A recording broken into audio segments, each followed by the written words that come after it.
Hey there, we're taking a look at the Halo 3 campaign running on the i5-1135G7. Now this is currently running at 1080p and this is actually with the enhanced settings. So this is the highest possible settings you can set Halo 3 to. And the performance was decent enough that I feel like I could have played the entire game like this. It performs a little bit better than 30 FPS. You're not going to be hitting 60, but our 1% lows for the most part are going to hover within a territory where it's perfectly acceptable. Especially if you grew up playing these games on the console, you are still getting a better experience than what you had for the first time you ever played this game. So this is already an improvement, and like the visuals look nice, and the difference between enhanced and the original is not noticeable, at least in terms of performance. Visually, the enhanced edition is just a little nicer, a little bit more, post effects available, but that's about it. Nothing too substantial, but also the performance difference isn't too much that I would say play original over enhanced. The enhanced edition is probably the way to go.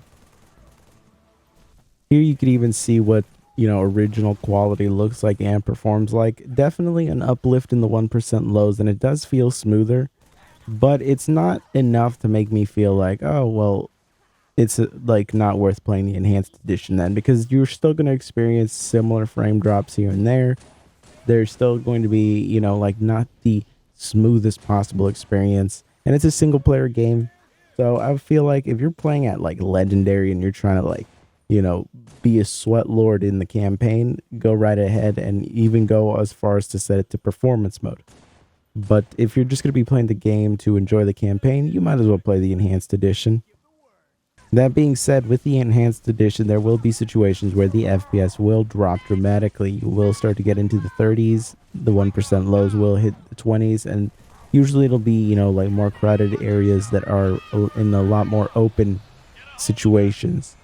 But they usually don't last long and will level out after a while. And again, I didn't personally find it too much of a problem, but it's because I enjoy the Halo campaigns. I've played them on console before, so I've played it at worse scenarios than this. I've done co-op campaign split screen on Halo 3 before, so I'm used to playing the game at like 15 frames per second, So the performance is perfectly acceptable like that, but it is very flexible.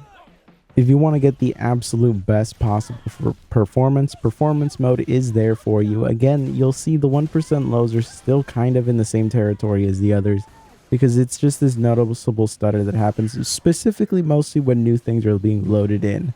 So if anything, that might just be a CPU limitation or like a VRAM limitation. But for the most part, you will hit higher averages. It's going to be way more consistent. I mean, we're getting averages that are at this point almost consistently 60 FPS lock.